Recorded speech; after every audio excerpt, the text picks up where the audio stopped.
हर हर महादेव। मैंने सोचा, मैंने समझा, ये सीरीज़ को अब मैं आगे बढ़ाती हूँ और मैं आपके साथ एक और प्रश्न साझा कर रही हूँ, क्या भक्ति ही अंधविश्वास है? मैं कई बार ये सोचती हूँ और कई बार जब बहुत हारा हुआ महसूस कर रही होती हूँ या उसको कई बार गहराई से भी सोचा है, तो जो मैंने समझने के प्रयासों में कई विद्वानों से जब चर्चा की, तो उन्होंने अपने एक्सपीरियंसेस भी शेयर किए। तो मैं उसी से जुड़ी एक छोटी-सी कहानी आपके साथ साझा करने जा रही हूँ।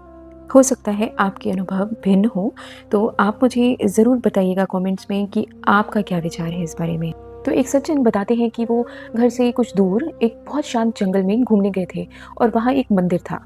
वहाँ कहीं से काफ़ी बुजुर्ग अम्मा आई और वो उनके पास आके बोलती हैं कि मिट्टी उनके हाथ में पकड़ा देती हैं। व्यक्ति उनसे पूछते हैं कि यह क्यों?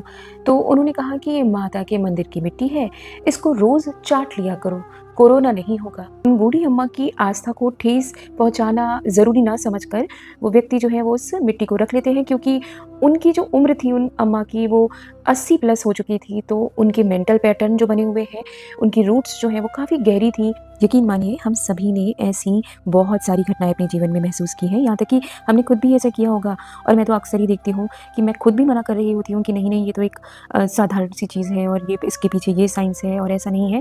और जब मैं देखती हूँ कि कई सारे लोग कर रहे हैं, तो मेरे मन में कहीं न कहीं ऐसा लगता है कि ऐसा ना हो कि कहीं मैं आशीर्वाद से वंचित ना हो जाऊँ, तो मैं भी शायद वो कर लेती थी। जैसे आप सभी ने सुना होगा कि एक बहुत पुरानी चर्च में जीसस क्राइस्ट की पैरों से जल जैसा कुछ निकलता था और लोग उसे होली वाटर कह के स्पर्श करते थे, उसे ग्रहण करते थे।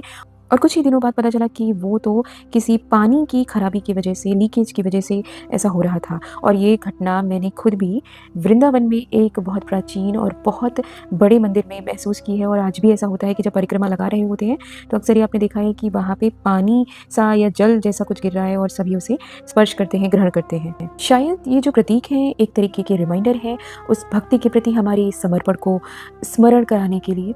ना तुलसी माला, ना रुद्राक्ष या कोई भी ऐसी चीज़, इसमें कोई ईश्वर का निवास है। दरअसल हमारे धर्म में तो हर चीज़, हर कण में प्रभु बसते हैं और हमको समझना होगा कि जब तक हम अपनी चेतना को पवित्र नहीं करेंगे, हमें ईश्वर की अनुभूति तो होने नहीं वाली।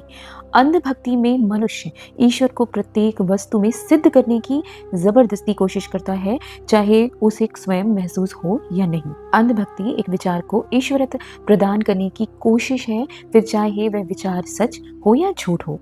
जबकि भक्ति एक तपस्या का नाम है जिसको निस्वार्थ प्रेम और त्याग से पोषित किया जाता है। हमें ईश्वर के लिए निस्वार्थ प्रेम को बस गहरा करते जाना है।